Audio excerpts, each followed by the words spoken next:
13 দিন ধরে চলবে বেলঘড়িয়া আদর্শপল্লী রথ উৎসব কমিটির রথযাত্রা। স্বর্গীয় শ্রীপতি মুখার্জি ও স্বর্গীয় অসীম মুখার্জির স্মরণে শ্রী শ্রী মহাপ্রভু জগন্নাথ দেবের রথযাত্রা 2025-এর আয়োজন করা হয় বেলঘড়িয়া আদর্শপল্লীর রথযাত্রা কমিটি। 27 জুন এর শুভ সূচনা করেন মুখার্জি পরিবারের সদস্যরা। প্রায় 13 দিন ধরে চলবে এই মেলা। আগামী 9 জুলাই পর্যন্ত প্রতিদিন হবে নাচ, গান, বাউল, মুখাভিনয় সহ নানান সাংস্কৃতিক অনুষ্ঠান। 1 জুলাই উপস্থিত ছিলেন টলিউডের প্রখ্যাত অভিনেতা খরাজ মুখার্জি ও মদন মিত্র। উদ্বোধনের দিন উপস্থিত ছিলেন কামারহাটি পৌরসভার চেয়ারম্যান গোপাল সাহা, সহ সভাপতি শুভরূপ মিত্র, সমাজসেবী অরিন্দম গাঙ্গুলি, সাধারণ সম্পাদক ডক্টর সায়ন মুখার্জি, ফণীন্দ্রলাল চন্দ্র, ব্যবস্থাপক বিশ্বজিৎ কর, প্রধান পৃষ্ঠপোষক সৌগত রায় প্রমুখ। প্রত্যেককেই এই উৎসবের সাথে যুক্ত। বেলঘড়িয়া দেশপ্রিয় নগরের আদর্শপল্লীর ঐতিহাসিক রথ উৎসবে মহেশের রথযাত্রার অনুকরণে পালিত হয়। মোট 13 দিন ধরে চলবে এই মেলা। প্রভু জগন্নাথ দর্শনে এক নতুন ভক্তি জন্ম নেবে হৃদয় জুড়ে, তা বলা যায়। 34 বৎসরের রথ উৎসব। এটা শুধু ডিপিনগরের আদর্শপল্লীর শুধু রথ নয়, এটা সারা ডিপিনগর অঞ্চল, 26টা পাড়া নিয়ে ডিপিনগর। এছাড়াও এখানে আমরা দেখেছি আগরপাড়া থেকে প্রচুর মানুষ আসেন এবং কামারহাটির দিক থেকেও আসেন, বেলঘড়িয়ার দিক থেকেও আসেন, নন্দনগর দিক থেকেও আসেন।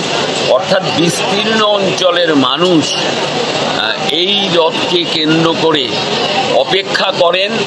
রথ উৎসব এবং প্রভু জগন্নাথ দেবের যে রথযাত্রা, সেদিন থেকেই কিন্তু আমাদের এই রথযাত্রা উৎসবের সূচনা হয়। এটা উল্টো রথ অব্দি হবে, তারপরে শেষ দিকে এখানে 12 দিন ব্যাপী এখানে উৎসব এবং শেষ দিনে এখানে বসে ভোগ বিতরণ, হাজার হাজার মানুষের উপস্থিতির মধ্যে দিয়ে এখানে উপস্থিতির মধ্যে দিয়ে এই উৎসবকে প্রত্যেকে মানুষের উৎসবে পরিণত করে। আজকে কারা কারা অতিথি হিসেবে? আজকে প্রখ্যাত শিল্পী, বাংলার অত্যন্ত জনপ্রিয় শিল্পী খরাজ মুখোপাধ্যায়, যিনি একজন ভালো চরিত্র অভিনেতা এবং অভিনেতা হিসাবে অত্যন্ত উচ্চমানের, তিনি আসবেন বা এসেও গেছেন। তিনি বসে চা খাচ্ছেন, তিনি কিছুক্ষণের মধ্যেই মঞ্চে আসবেন এবং আমরা আশা করব তার উপস্থিতির মধ্যে দিয়ে মানুষের যে শুধু তো মনোরঞ্জন নয়, আমাদের এই মেলার মজা অবশ্যই একটা আছে, বিনোদন একটা অবশ্যই দিক, কিন্তু একটা ধর্মীয় ভাবনা। রথ উৎসব অর্থাৎ প্রভু জগন্নাথ দেবের আশীর্বাদকে প্রার্থনা করে, পাথেয় করে এই রথ উৎসব কমিটি তার যে সমস্ত 12 দিন ব্যাপী কর্মসূচি, সেই কর্মসূচিটাকে সঠিকভাবে রূপায়ণ করেন প্রত্যেক দিন। আমি সমীরণ দাস, এই রথ উৎসব কমিটির প্রধান উপদেষ্টা। আদর্শপল্লী রথ উৎসব 40 বছরের বেশি সময় ধরে চলছে। স্বর্গীয় শ্রীপতি মুখার্জি তার স্বপ্নাদেশে বিগ্রহের যে অবতার দেখেছিলেন, সেইভাবে আমাদের কাঠামোকে সামনে রেখে পুজো করা হয় মহেশের রথের যে পঞ্জিকা, তিথি এবং নিয়ম অনুসারে। আজকে আপনারা দেখতেই পাচ্ছেন যে এখানে মঞ্চে খরাজ মুখার্জি পারফর্ম করছেন।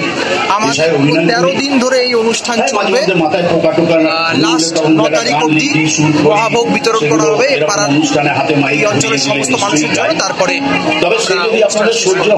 কি বার্তা দেবেন এই রথযাত্রার মাধ্যমে? বার্তা আমার দেওয়ার কিছু নেই, মানুষই বার্তা দিচ্ছে। এবার বাংলা এবং সারা ভারত জুড়ে জগন্নাথ মহাপ্রভুর উৎসবের যে ধুম, আনপ্যারালাল, দুর্গাপুজোর মতো ধুম মানুষ দেখছে।